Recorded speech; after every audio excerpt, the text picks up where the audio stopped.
What should diabetics do about coronavirus? Lately, there's been a lot of hubbub surrounding COVID-19 or coronavirus, the new epidemic facing the world, and you might be wondering, especially if you're a diabetic like me, how should I react to this?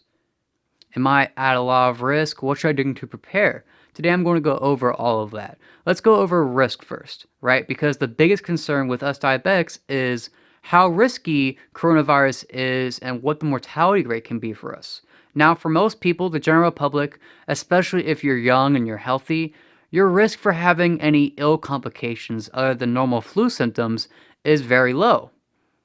But if you're old, if you have a compromised immune system, which diabetics tend to, and especially if you're old and diabetic, then your mortality risk is much higher. So please, guys, nobody cough on Dr. Bernstein. He is a treasure. We need him around. Anyways, you might be worried because you are a diabetic and people are telling you that your immune system is compromised and you're at a much bigger risk of having issues. And of course, you need to be careful. But I want to ease your words a little bit and tell you that you can actually lower your risk substantially and make that immune system much better. How? Well, it's simple. You need to have good blood sugars. The reason us diabetics have immune issues and end up more prone to disease like coronavirus is because of our uncontrolled blood sugar. If your blood sugar is going high, if it's going up and down like a roller coaster all the time, that not only weakens your immune system, but weakens your entire body and makes it more prone not just to infection, but to very negative consequences from those infections. So, if you manage to keep that blood sugar at a healthy, normal range, keep it from being up and down all the time, like a non diabetic would, then your mortality risk from coronavirus, even though you're diabetic, is still going to go way, way, way down. Now, if you're still a smoker, if you're still really old, your risk is going to be higher. But if you can have good blood sugar, if you can keep that flat line as much as you can and keep that at a healthy, normal range, your risk is going to be much lower and much closer to that of a healthy person.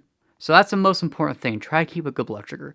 And if you're struggling with that right now, I really recommend you watch my 3 Keys series where I go over all the techniques I use to manage my blood sugar very well. My A1C is at 5.0 now. Just click it below. I'll have it in the description for you for more on that. Anyways, let's say you got your blood sugar control. Your risk is lower for mortality, but you might still get infected. It is a pandemic after all. It's spreading widely all over the earth right now. What happens if you end up getting coronavirus? Well, you're going to be quarantined, and that can pose a serious issue, especially for diabetics. First off, you should be prepared for that situation, and from what I've found is that these quarantines last maybe 2 weeks. So you want to at least have 2 weeks worth of supplies in your house.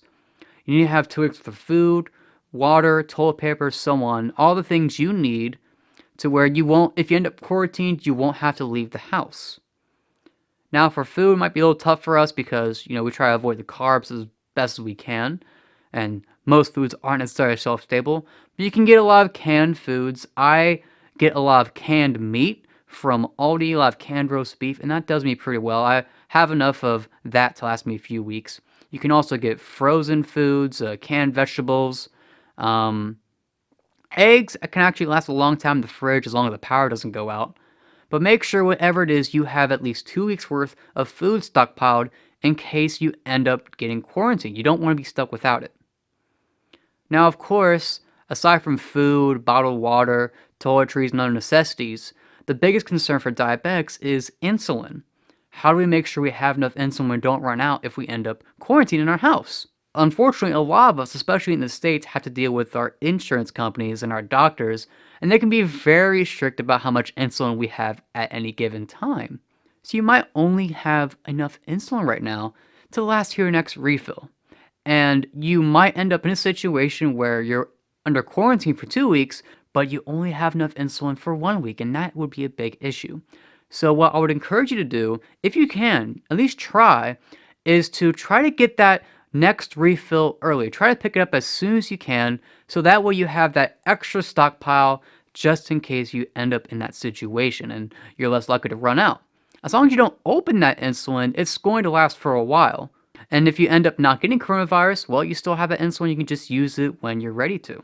And if you can't get insulin, if your insurance won't let you do it, then alternatively, you could go to Walmart and get a couple vials of RNNPH.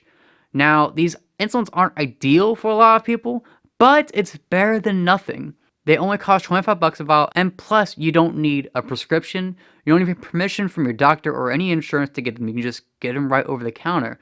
So it can work as a very good backup if all else fails. If you want to learn more about using RNMPH, I have another series where I go over affordable insulin, and I'll link that below as well. Now, you want to keep this in mind for strips as well and other diabetic supplies. Try to get that next refill of strips as soon as you can so that way you're ready for it. And if you can't do that, go to Walmart and get some strips and a meter for pretty cheap that way. That way you have a backup. Same thing with glucose tabs and any other supplies you need. Now, I'm saying all of this is as if it's the worst case scenario, as if everything shuts down and you have to rely on just what you have in your home. And I honestly don't think we'll get to that point. I think we should be prepared for that just in case. So get those 2 weeks for food, get that bottle of water, get that extra refill of insulin just in case. But don't assume it's going to end up like that. It's probably going to be a lot of inconvenience for a while, right? As we go through this, but I'm not too worried about it. And you might be thinking, well, Justin, why aren't you more worried about it? Well, from what I've seen, of course, for one, is that it's not potentially dangerous for most people. But secondly, other countries are already recovering. China, for example, Wuhan, they've already well past their peak infection rate and are way, way, way down.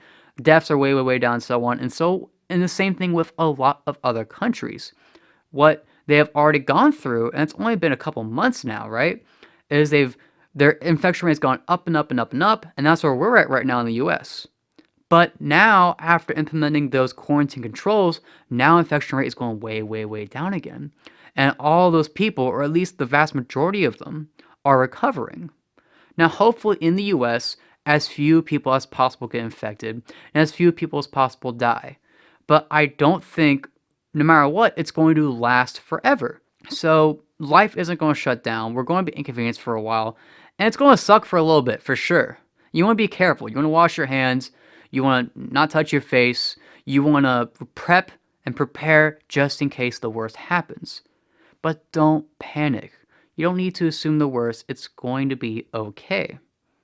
That's all I have for now. Be sure to keep taming that type 1. Be sure to try to have a good blood sugar to lower your risk of infection and mortality. And be prepped for the worst just in case. Have some canned meat on hand. Have some extra insulin on hand. Whatever you can do to stay safe in these trying times.